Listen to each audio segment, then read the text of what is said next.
అందరికీ నమస్తే.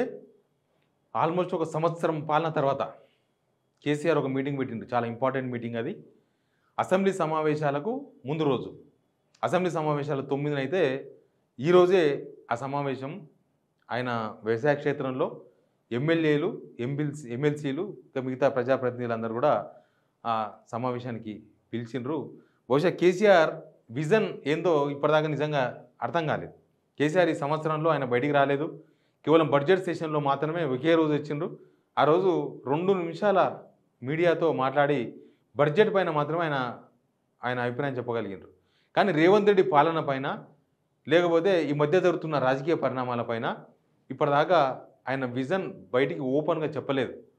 Same time assembly ఇప్పటిదాకా జరిగిన సెషన్స్లో కేటీఆర్, హరీష్ రావు ఇద్దరు ప్రభుత్వాన్ని ప్రశ్నించినా, నిలదీసినా, గత ప్రభుత్వం పైన రేవంత్ రెడ్డి అండ్ టీం ప్రభుత్వం చేసిన ఆరోపణలకు సమాధానం చెప్పిన కేసీఆర్ విజన్ ఏంది, కేసీఆర్ ఏం చేయబోతున్నాడు, కేసీఆర్ సభకు రాడు అనేది చాలా క్లియర్. కేసీఆర్ ఈ సభ కూడా రాడు. కేసీఆర్ నెక్స్ట్ మీటింగ్ కూడా రావచ్చు. బహుశా సంవత్సరం తర్వాత కేసీఆర్ బయటకు వస్తారు.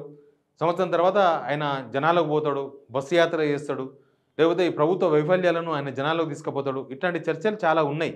కరెక్ట్గా ఏడాది పాలన అయింది. ఏడాది పాలన అయిన సందర్భంగానో లేకపోతే రాజ్యాంగపరంగా అసెంబ్లీ 6 monthsకి ఒకసారి పెట్టాలి కాబట్టి తప్పదు. కానీ అన్ఎక్స్పెక్టెడ్గా అసెంబ్లీ సమావేశాలు వచ్చినాయి. అసెంబ్లీ సమావేశాలకు ముందు రోజు వీళ్ళందరినీ పిలిచి మాట్లాడుతున్నారు. బహుశా ఈ మధ్య చాలా పరిణామాలు జరిగినాయి. అరెస్టులు, లేకపోతే కేసులు, ఇట్లాంటి చాలా వ్యవహారాలు జరిగినాయి. బహుశా ఏడాది పాలన పైన కేసీఆర్ మాట్లాడకపోయినా కేసీఆర్ మౌత్ పీస్గా బీఆర్ఎస్ ఎమ్మెల్యేలను, ఎమ్మెల్సీలను సిద్ధం చేస్తున్నారా అనే చర్చ ఒకటి నడుస్తుంది. నిజంగా అధికార పార్టీగా ఉన్నప్పుడు, బీఆర్ఎస్ అధికారంలో ఉన్నప్పుడు ప్రతి అసెంబ్లీ సమావేశాల ముందు కేసీఆర్ అందరితో సమావేశమయ్యేవాడు. అందరికీ గంటన్నర సేపు అసెంబ్లీలో ఎట్లా ఉండాలి, అసెంబ్లీలో అప్పుడు వాళ్ళు గవర్నమెంట్లో ఉన్నారు కాబట్టి ప్రతిపక్షాలు అడిగే ప్రశ్నలకు ఎట్లా సమాధానం చెప్పాలి, ఏ అంశాలు అసెంబ్లీలో లేవనెత్తే అవకాశం ఉంటుంది ప్రతిపక్షం, వాళ్ళకు ఏ డాక్యుమెంట్స్, ప్రూఫ్స్తో సమాధానం చెప్పాలి, అసెంబ్లీలో గవర్నమెంట్గా పైచేయి ఎట్లా సాధించాలనే విషయాలను కేసీఆర్ చాలాసార్లు సమావేశాల ద్వారా వివరించిండు. కానీ ఇప్పుడు ప్రధాన ప్రతిపక్షం ప్లస్ ఈ సంవత్సరం పాలన, ఈ 2 అంశాలు బీఆర్ఎస్ ముందు ఉన్నాయి. కేటీఆర్ ఎన్ని ప్రశ్నించినా, హరీష్ రావు ఎన్ని ప్రశ్నించినా, మిగతా ఎమ్మెల్సీలు, ఎమ్మెల్యేలు ఎన్ని మాట్లాడినా కేసీఆర్ ఇచ్చే ట్రైనింగ్ ఏందనేది చాలా ఇంపార్టెంట్. ఇప్పుడు కేసీఆర్ ట్రైనింగే రేపు అసెంబ్లీలో అది రిఫ్లెక్ట్ కాబోతుంది. కేసీఆర్ రాకపోయినా కేసీఆర్ ఆలోచనల మేరకు, కేసీఆర్ ఇచ్చే సూచనల మేరకే బీఆర్ఎస్ ఎమ్మెల్యేలు, ఎమ్మెల్సీలు అసెంబ్లీలో వ్యవహరించబోతున్నారు. Very clear. ఇప్పుడు అధికార పార్టీ ఏమో ఇప్పటిదాకా ఒక హనీమూన్ పీరియడ్లో కనిపించింది. అంటే సంవత్సరం కాలేదు, వాళ్ళు 100 రోజుల్లో 6 గ్యారెంటీలు అమలు చేస్తామన్నా, లేకపోతే మాకు లోక్సభ ఎలక్షన్స్ వచ్చినాయి, మధ్యలో కొంత డిస్టర్బెన్స్ అయినాం, మాకు కేవలం 4 నెలల టైమే దొరికింది, 5 నెలల టైమే దొరికింది, మేము పరిపాలన చేసే అవకాశం ఎక్కడ దొరికింది అని ఇట్లాంటి విషయాలు అధికార పార్టీ చెప్తున్నా సంవత్సరం పూర్తయింది. సంవత్సరం ఒక బెంచ్ మార్క్ అనేది మాత్రం వెరీ క్లియర్. రాజకీయాలలో అధికార పార్టీలో, అధికారంలో ఉన్న పార్టీకి సంవత్సరం అనేది ఎనఫ్. మొన్న రేవంత్ రెడ్డి చెప్పింది కదా, కండలున్న పిల్లగానికి పెళ్లి చేస్తే ఒక రోజులోనే పిల్లాడు పుడతాడని. కానీ ఒక రోజులోనే ఆయన సత్తా ఏందో తెలుసుకునే అవకాశం ఉందని చాలామంది నాకు కామెంట్స్ రూపంలో చెప్తున్నారు. కాబట్టి ఈ సంవత్సరంలో మీరు అమలు చేసిన స్కీమ్స్ ఈరోజు కొన్ని పేపర్లో కొన్ని వార్తలు రాపించుకున్నారు. ఏమనంటే వీళ్ళు ఇచ్చింది 6 గ్యారెంటీలు, కానీ అమలు చేసింది 160 గ్యారెంటీలు అని. 160 గ్యారెంటీల్లో జనానికి వచ్చింది లేదు, జనానికి ₹1 ఇచ్చింది లేదు.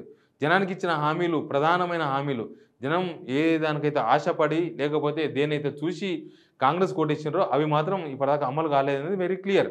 జనాల నుంచి కూడా కొంత వ్యతిరేకత స్టార్ట్ అయింది. ఏడాదిలోనే వ్యతిరేకత స్టార్ట్ అయిన మొట్టమొదటి ప్రభుత్వం ఇదే అని దేశవ్యాప్తంగా ఉన్న వాళ్ళందరూ కూడా మాట్లాడుకుంటున్నారు. ఇక్కడున్న జనం మాట్లాడుకుంటున్నారు, సంవత్సరానికే ఇంత వ్యతిరేకత వచ్చిందా అని. సంవత్సరానికి నిజంగా ప్రభుత్వం ఏం చేయకపోయినా కనీసం ప్రజలకు వ్యతిరేక నిర్ణయాలు తీసుకుపోయి ఉంటే ఖచ్చితంగా ప్రభుత్వం మీద ఇంత వ్యతిరేకత వచ్చేది కాదు.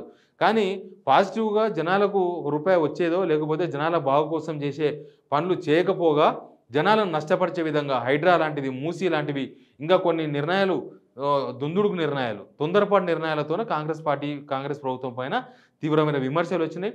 జనాల్లో కూడా తీవ్రమైన చర్చ జరిగింది. జనాలంతా కూడా కాంగ్రెస్ ప్రభుత్వానికి ఎందుకు ఓటేసినాం అనవసరంగా అనే ఫీలింగ్ వచ్చే వాతావరణం ఒకటి క్రియేట్ అయింది. కాబట్టి ఇప్పుడు కేసీఆర్ చేసే సూచనలు ఏ విధంగా ఉండబోతున్నాయి, ఎట్లా ఉంటాయి, ఏ అంశాల మీద కసరత్తు చేయబోతున్నారు, ఏ అంశాల మీద ప్రభుత్వాన్ని నిలదీయబోతున్నారని చాలా ఇంపార్టెంట్. ప్రభుత్వం కూడా 1 year అయింది కాబట్టి బహుశా ప్రిపేర్ కావాలి. కేవలం సంబరాలు వాళ్ళు సంబరాలు చేసుకోవడం కాదు. ప్రజల భాగస్వామ్యం లేని సంబరాలు జరగడం కూడా ప్రభుత్వ వైఫల్యానికి ఒక కారణంగా కనిపిస్తుంది.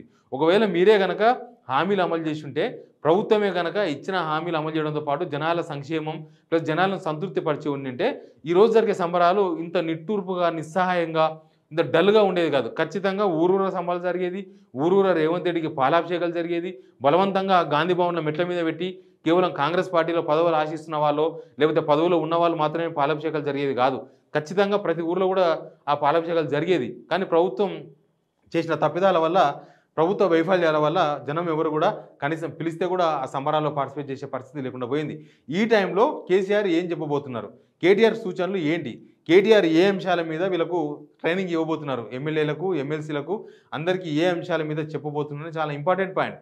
కేసీఆర్ విజన్ అనేది ఇప్పుడు అసెంబ్లీలో మనకు కనబడబోతుంది. ఇప్పటిదాకా 2 అసెంబ్లీ సమావేశాలు జరిగినాయి. కానీ ఎప్పుడు కూడా కేసీఆర్ ఈ మీటింగ్లు పెట్టలేదు. అధికార పార్టీగా ఉన్నప్పుడు పెట్టిందే తప్ప ప్రతిపక్ష పార్టీలకు వచ్చిన తర్వాత కేసీఆర్ అంటూ సపరేట్‌గా ఒక అసెంబ్లీ కోసం ప్రిపరేషను ఇట్లాంటి సమావేశాలు ఎప్పుడు పెట్టలేదు. ఫస్ట్ టైం ఆయన అసెంబ్లీ సమావేశాల ముందు ఒక ప్రిపరేషన్ మీటింగ్ పెడుతున్నారు. ఈ ప్రిపరేషన్ మీటింగ్‌లో ఎమ్మెల్యేలు, ఎమ్మెల్సీలు ఎట్లా వ్యవహరిస్తారనేది మనకు అసెంబ్లీ స్టార్ట్ అయినాక అర్థమవుతుంది. బట్ చాలా అంశాలు బీఆర్ఎస్ ముందు ఉన్నాయి. బీఆర్ఎస్ గతంలో 4, 5 అంశాలు మాత్రమే ఉన్నాయనేది. కానీ ఇప్పుడు చాలా అంశాలు బీఆర్ఎస్ ముందున్నాయి, బీజేపీ ముందున్నాయి, అన్ని ప్రతిపక్షాల ముందు కూడా అవన్నీ ఉన్నాయి. వాటన్నిటికీ కాంగ్రెస్ పార్టీ నుంచి సమాధానం రాబట్టాలన్న బాధ్యత ఖచ్చితంగా ఈ ప్రధాన ప్రతిపక్ష పార్టీలపైన ఉంటుంది. వాళ్ళు ఇచ్చిన 6 గ్యారంటీల మీద నిక్కదీసి, నిలదీసి అసెంబ్లీ సాక్షిగా జనాలకు సమాధానం చెప్పించాల్సిన బాధ్యత కూడా బీఆర్ఎస్ పైన ఉంటుంది. లేకపోతే బీఆర్ఎస్ ప్రధాన ప్రతిపక్ష పాత్రనో, లేకపోతే బీజేపీ ప్రతిపక్ష పాత్రగా ఫెయిల్ అయితే గవర్నమెంట్ మీద పైచేయి అవుతుంది.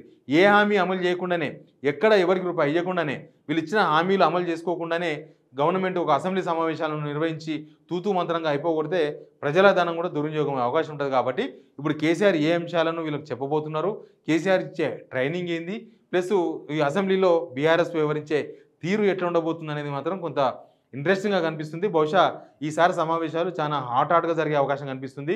ఎందుకంటే ఏడాది పాలన బెంచ్ మార్క్ అయిపోయింది. గత అసెంబ్లీ సమావేశాలకు ఈ అసెంబ్లీ సమావేశాల మధ్యలో కొత్తగా ఏ స్కీమ్స్ కూడా ప్రభుత్వం అమలు చేయలేదు. గత అసెంబ్లీ సమావేశాల్లో స్టేటస్ ఏమున్నదో ఇప్పుడు కూడా ప్రభుత్వ పథకాల అమల్లో సేమ్ స్టేటస్ ఉంది. కాబట్టి ఇప్పుడు కేసీఆర్ ఇచ్చే ట్రైనింగ్ అనేది చాలా ఇంపార్టెంట్గా కనిపిస్తుంది. కేసీఆర్ ఇంట్రెస్ట్గా వాళ్ళందరినీ పిలిచి సమావేశం పెడుతున్నట్టేనే అసెంబ్లీలో ఏదో జరగబోతుంది.